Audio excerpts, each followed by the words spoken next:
अस्सलामुअलैकुम दोस्तों, वेलकम हमारे फ्री टेक्निकल ट्रेनिंग कोर्स में। तो आज हम बिटकॉइन की एनालिसिस करेंगे। हम देखेंगे कि बिटकॉइन आप पंप करेगा या डंप करेगा। एक दो न्यूज़ को देखेंगे और लास्ट में मैं आपको बताऊंगा कि जो लोग कमेंट कर रहे थे कि आया कि हमें स्टॉप लॉस लगाना चाहिए या नहीं लगाना चाहिए, क्योंकि वो कहते हैं कि जब भी हम स्टॉप लॉस लगाते हैं तो हमारा हंड हो जाता है। जो ऑपरेटर होते हैं, जो मार्केट को चला रहे होते हैं, आमतौर पर स्टॉक मार्केट की बात करें तो जो छोटे छोटे स्टॉक होते हैं ना, लोगों का मानना है या जो ट्रेड कर रहे होते हैं उनका मानना है कि ये ना हमारे जहाँ पे हम स्टॉप लॉस लगा रहे होते हैं ये ऑपरेटर हंड करवा देते होते हैं। वो देख रहे होते हैं, जो वो टर्मिनल प्रोवाइड कर रहे हैं उस टर्मिनल में वो वाज़िया देख सकते हैं। क्या ऐसा है? फिर मैं आपको इसका रिलेशन बताऊंगा लॉस करने के साथ। स्टॉप लॉस का क्या ताल्लुक है लॉस करने के साथ, बहुत इंपॉर्टेंट बात है। तो चलो पहले हम बिटकॉइन की एनालिसिस करते हैं ताकि हमें एक अच्छा इंटरप्रिटेशन मिले। अभी बिटकॉइन करंट $25,059 के ऊपर ट्रेड हो रहा है। स्कैल्प ट्रेड के लिए फर्स्ट हमारे पास ये एज एरिया रेजिस्टेंस के तौर पर काम कर रहा है $25,206 का, और $24,903 एज ए स्पॉट के तौर पर काम कर रहा है। मीन इधर डिमांड बहुत ज़्यादा, लोग खरीदने के लिए बैठे हुए हैं, ऑर्डर ब्लॉक लगे हुए हैं ऑर्डर एग्जीक्यूट होने के लिए। फिर दूसरी बात, ये वो एरिया जहाँ पर लोग सेल करने के लिए बैठे हुए हैं। अगर बिटकॉइन अभी इस पार्टिकुलर जोन में मूव करते हुए जिस तरफ ब्रेकआउट देगा, हमें पता है कि अच्छा खासा हमें पंप देखने को मिल सकता है। ये एक ब्रेकआउट एंट्री होगी। आपको पता है दो तीन तरह के ट्रेड जो होते हैं, ट्रेडर ट्रेड लेने के लिए बैठे होते हैं। एक ब्रेकआउट ट्रेडर होता है, एक रीटेस्ट एंट्री को देके ट्रेड लेता है। और याद रहे कि रीटेस्ट एंट्री का कंसेप्ट ज़्यादा स्ट्रॉन्ग है as compare to breakout. Mean breakout trade आमतौर पर फेल हो जाते हैं 70%, लेकिन रीटेस्ट एंट्री के जो पैटर्न होते हैं वो 90% काम करते हैं।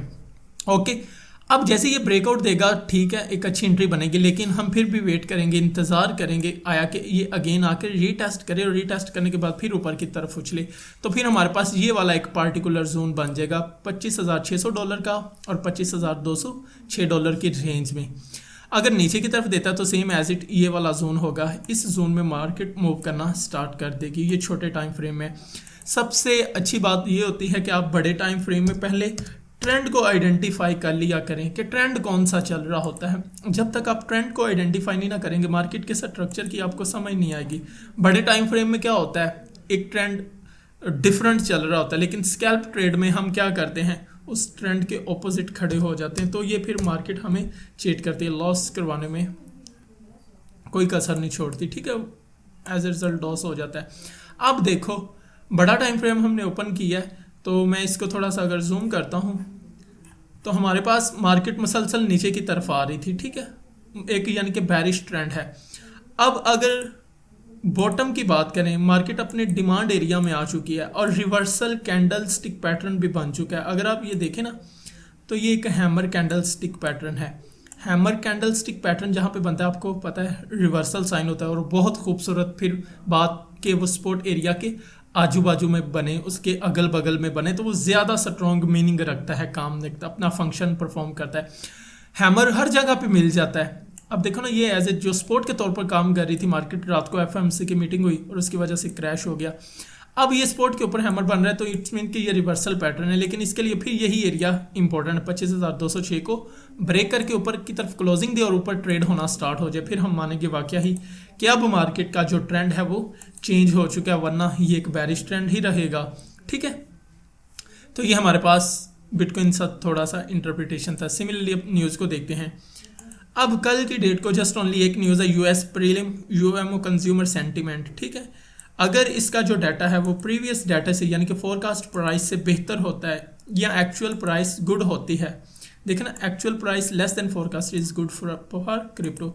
60 से अगर कम डाटा आता है तो इट्स मीन कि ये भी बुलिश साइन माना जाएगा। लेकिन उसके बाद अगर हम देखें 17 तारीख से लेकर 20 डेट तक कोई मार्केट में न्यूज़ नहीं, तो इट्स मीन क्या है, अगर खुदा ने ख्वास्ता जो बाई चांस न्यूज़ आती हैं वो ना आए तो हम मार्केट को वाकया ही बुलिश देखेंगे।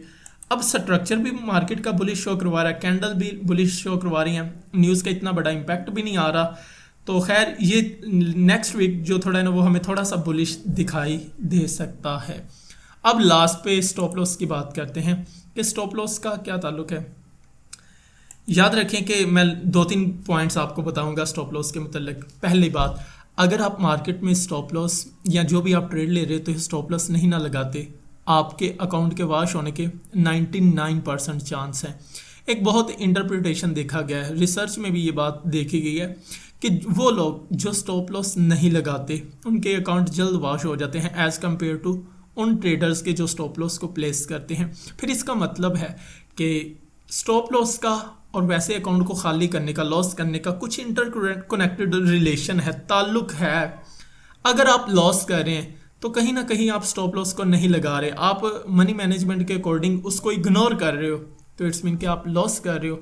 तो पता चला कि अगर आप चाहते हो कि आप लॉस ना करो, हाँ अगर लॉस होता भी है तो आपके कैपिटल के हिसाब से जस्ट ओनली छोटा सा एक लॉस हो, तो फिर आपको स्टॉप लॉस प्लेस करना पड़ेगा। बहुत इसका इंपॉर्टेंट रोल है आपके अकाउंट को बचाने के साथ। फिर दूसरी बात कि ये जो टर्मिनल्स या ऑपरेटर्स देख रहे होते हैं, ऐसा कोई भी नहीं आपको देख सकता, जस्ट ओनली अगर इंडिकेट करता है तो वो वॉल्यूम मैटर करता है ट्रेडिंग में। जो भी कोई भी हो वो वॉल्यूम डालेगा तो मार्केट ने भागना है ऊपर की तरफ या नीचे की तरफ, इसके अलावा कोई और टर्मिनल्स में नहीं। आप छोटी छोटी जो ये जो एक्सचेंज वगैरह होती हैं या छोटे छोटे ब्रोकर्स होते हैं, आप इनमें ट्रेड ना करें जिनका आपको ख़तरा लाहिक होता है कि ये हमारे हंट करवा देते हैं या किसी के साथ मिले होते हैं। हम ना पता क्या करते हैं, हम हमारी अक्सर बेशतर ट्रेड में हमारा भी ये एक्सपीरियंस रहा है, जब हम ट्रेड करते थे स्टार्टिंग में बिगिनर लेवल के ऊपर, हम टेक प्रॉफिट लगा देते थे, स्टॉप लॉस नहीं लगाते थे, क्योंकि हमारा दिल था ना कि एक आधा डॉलर भी मिल जाए, 20-25 डॉलर भी मिल जाए, हमारा पेट भर जाना, जल्दी से बाहर आ जाना। लेकिन लॉस करने के ऊपर 200-300 डॉलर रनिंग हो रहा था, हमें कोई परवाह नहीं होती। हमारे माइंड में होता है कि अभी मार्केट ने कन्वर्ट हो जाना है, टर्न ले लेगी, उस वजह से हम उस ट्रेड को होल्ड कर बैठते हैं। लेकिन जब टेक प्रॉफिट की बारी आए, हम चाय पीने बैठे, बाहर निकलें, ट्रेड को अकेला नहीं छोड़ते, जल्दी से टेक प्रॉफिट प्लेस कर देते हैं। तो खैर, स्टॉप लॉस लगाना मत भूलिएगा अगर आप मार्केट में सस्टेन रहना चाहते हैं।